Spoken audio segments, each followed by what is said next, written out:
Panoorin po natin ang performance ng Sonara, mga madam, mga sir, mga repa ko, no? Dito nga po sa Pure Gold OPM Con Generation 2026. Mga madam, sir, tara, samahan nyo po ako dito, no? At syempre, ang bidyong papanoorin po natin ay nanggaling mula pa rin sa idol natin pagdating sa mga fan cam. Napakagandang kuha nga po mula kay Kelski. Shoutout sa iyo, Kelski. Hiramin ko lang ulit yung video mo. Okay, yun. So mga madam, mga sir, wala lang patumpik-tumpik pa. Let's go, i-play na agad natin to. Alright.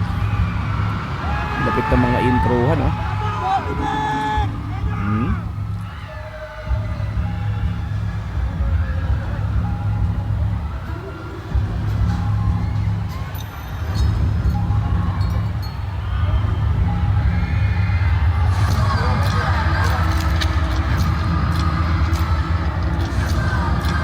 Nakakapanabik, ah.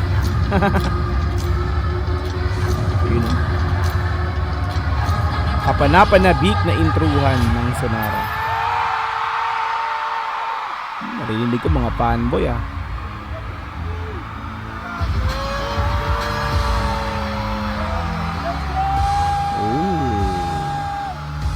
Angas sa mga posing, oh.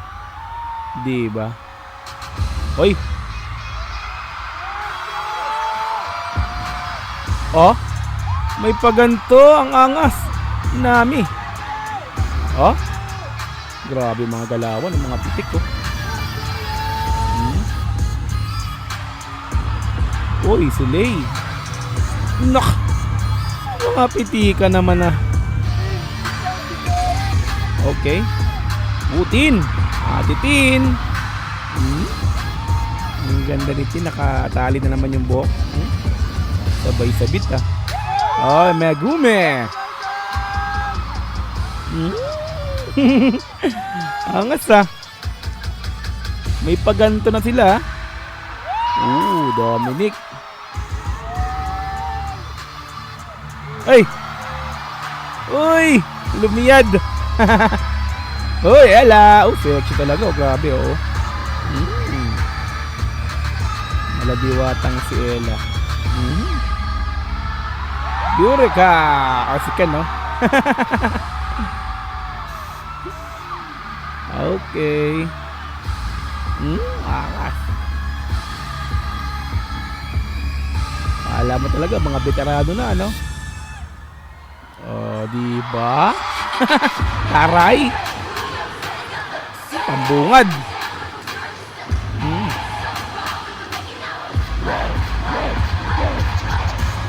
Solid, oh. Panes. Ganda ng kuha.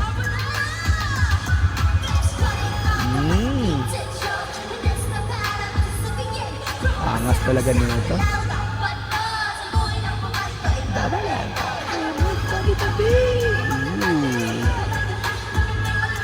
Diba? Pang Miss Universe talaga yung hype nila, eh.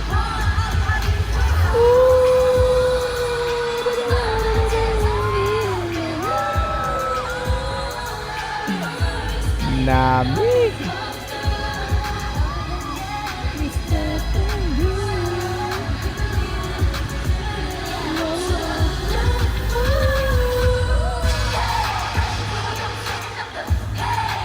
Grabe yung bewang ngayon, eh. Ang Ella, oh.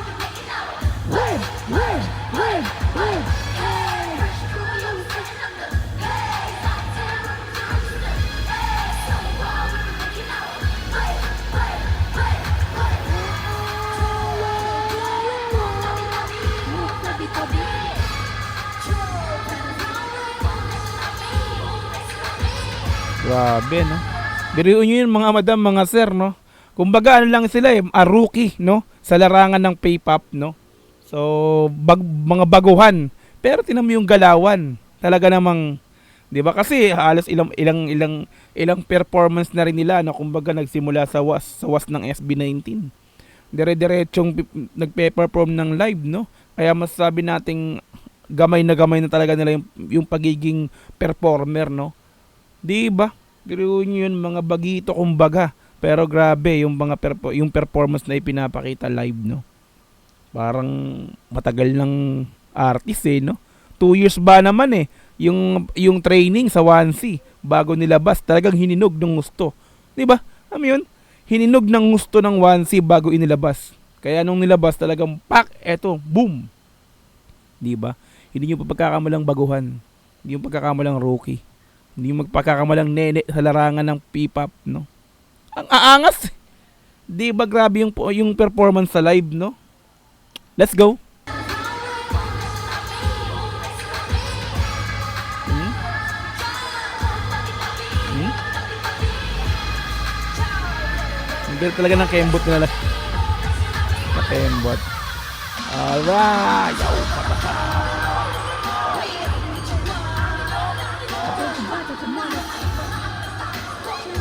Gusto ko talaga si Tin pagka nakatali yung buhok. Ang cute niya, no? Ang cute ni Ate Tin pagka nakatali yung buhok. Let's go. Hmm.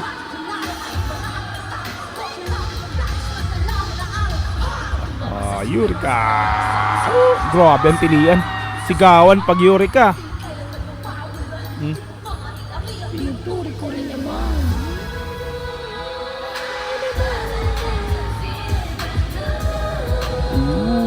Ella.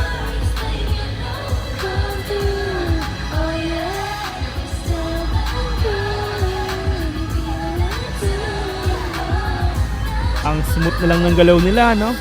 Binibasic na lang nila yung tabi.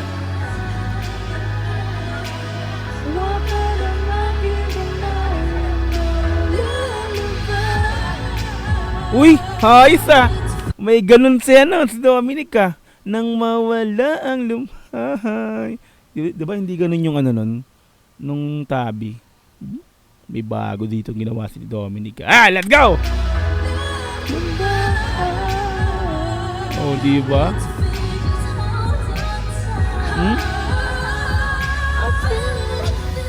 Binak up pa ni Dominic.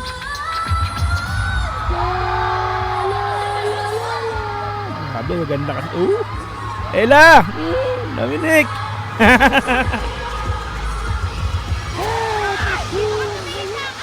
Pagkatumingin sa akin. Pagkatumingin sa akin. Lumapit na sila, oh. Naku, tumalikod na sa atin.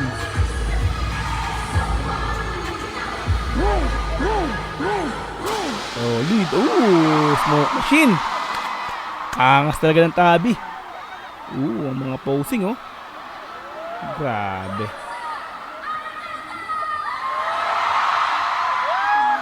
Nakatalikod. Ayun, sa screen na siya kumuha. Sa screen na kumuha si Kelski.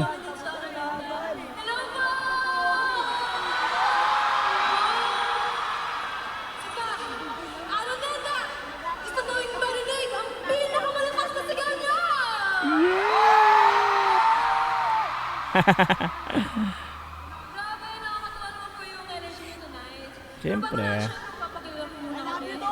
Hello po, Love you too. Eureka!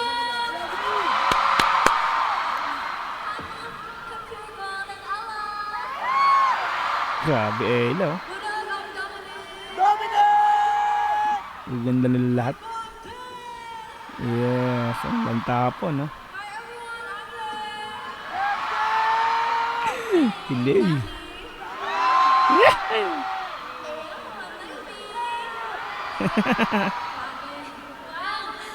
Maraming salamat po sa energy niyo tonight. Grabe. Alam niyo po ba, sobrang excited po kami. As in, parang hindi po kami makatulog kagabi sa sobrang kabayan excited. Kasi syempre, kasama po namin kayo sa first time po namin sa Araneta. Sobrang thank you po. And syempre, First time talaga. able to perform alongside so many artists.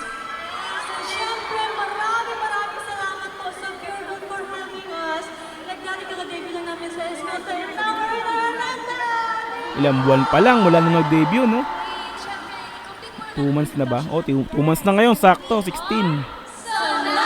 Diba? July 16. Kasi May 16 eh. Ang ganda ng Negrini rito ah. Yes po, actually Tabi, our debut single. It's all about our journey po. Chasing our dreams and we wanted to have you guys come along yung mga mukha. Kaya Ela. sama-sama po kami with all your official pages at official Sonar or at Sonar Hindi, yo. official. We can wait to share Mga more artista yung mga mukha eh. Di ba natapos yun, di ba? Oo. Meron ba? Pwede na po ba kayo muna our next song? Yes! Kaya ready na sila. Our next song is Ikigai! Okay, cover sila. Cover. Ikigai.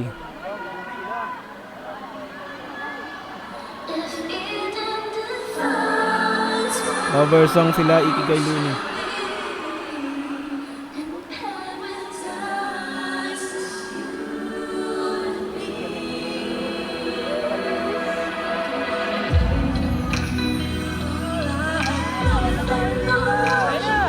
Dalawa pa lang kasi yung kanta nila eh. Unreleased pa yung isa. Kaya magko-cover sila ng Ikigai dito.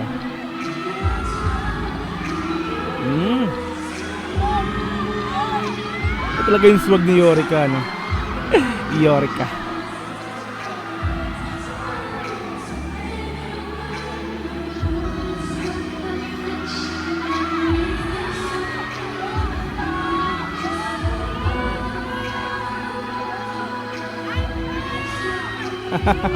Parang si Ken talaga si Yorika.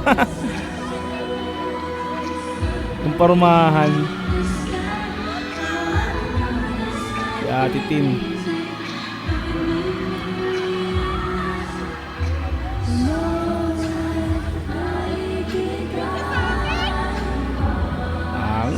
Sabay-sabay yung mga boses pero walang sapawan, no?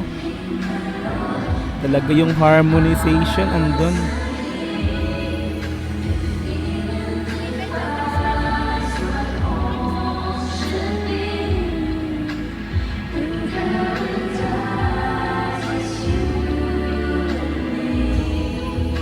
Parang isa lang yung boses nila eh, no? Ah.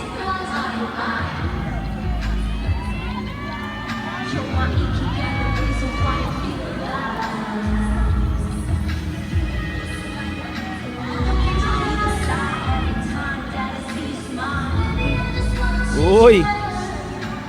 Sabihin ko ang galaw na yung Megumi ah.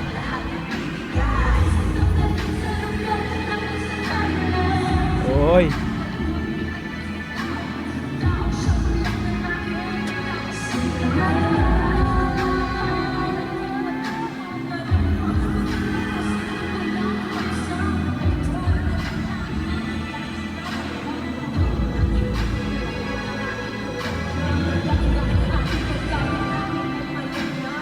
Yeah! Yorika, nag-rap.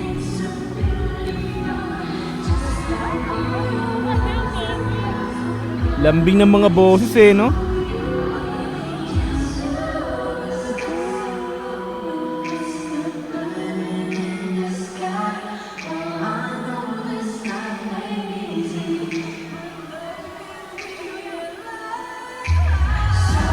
Uy, sino yun?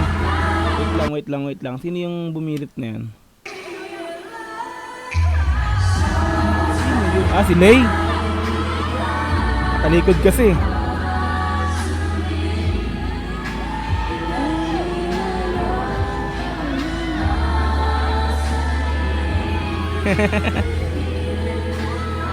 Dom mo. Malay turo ka dyan, Dom, ha? Lapit kong masyado ni Kelski, no? Talaga nakatutok talaga siya sa stage, eh.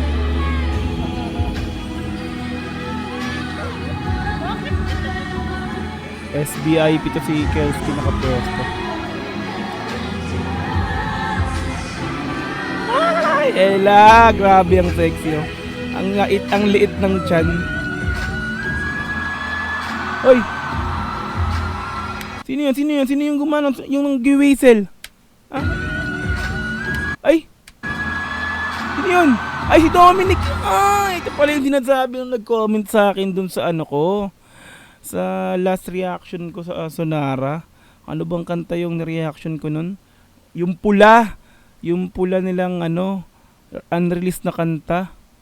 Sabi doon is may napanood nyo na ba yung nag-whistle si ano, si Dominic?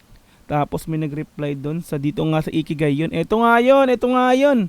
dito pala sa OPM, Pure Gold OPM con niya ginawa, no? Yung whistle na ginawa niya. Ulti ko nga. Sorry balik ko lang. Ayun, no, si Dominic. Grabe. Ayun, no? Wisdom, so, di ba?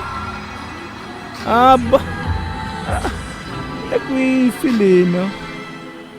Okay. Alright, so kinata natin mga madam, mga sir, kasi nga po ay nagawan ko na po ng reaction video etong susunod nilang performance, no. So eto kasing susunod na performance nila is ito yung unreleased track nila, which is yung Pula. Nagawan ko na rin po yan ng separate upload dito nga po sa channel ko. Ayan, so kung gusto niyo panoorin yung reaction video ko dyan, nasa baba po yung pinaka-link niya, no, sa description. Tingnan nyo na lang po dyan. Okay, yan. So mga madam, sir, solid talaga, no. Ang angas ng performance nila sa Tabi, no? At the same time dun sa Ikigai. Nagustuhan ko yung whistle na ginawa ni Dominic, napakasuabe nun, no? May pa ganun pala, no? So yun yung hinanap sa akin nung isang nag-comment din dun sa last upload ko ng Sonara nga po, which is yung Pula nila, no? So may nag-comment dun at ang sabi, yung whistle daw na yon is dito nga daw po sa Ikigai. So ito nga po yun, no? So yun, so ang solid ng pagka-whistle, ang angas na Dominic. May ganyan palang talent si Dominic, mga madam, mga sir. Ang galing, di ba? So swabe yung galaw dun sa Tabi, napakaangas ng Tabi talaga, di ba? Ang swag nandun, di ba? Talagang iba yung dating nila doon kapag pina-perform yung Tabi, no? So Ikigai cover nila mula kay Looney at syempre kay Dionela. Yan. Okay, yan. So mga madam, mga sir, salamat sa sumama sa akin sa video na to, no? So hindi ko na nga po tinuloy, pasensya na po, kinat ko na siya kasi nga po napanood ko na yung performance nila sa Pula. Okay, so mga madam, sir, thank you so much again sa pagsama sa akin dito sa video na to. Once again, Dog CTV, peace, I'm out. Bye-bye. God bless.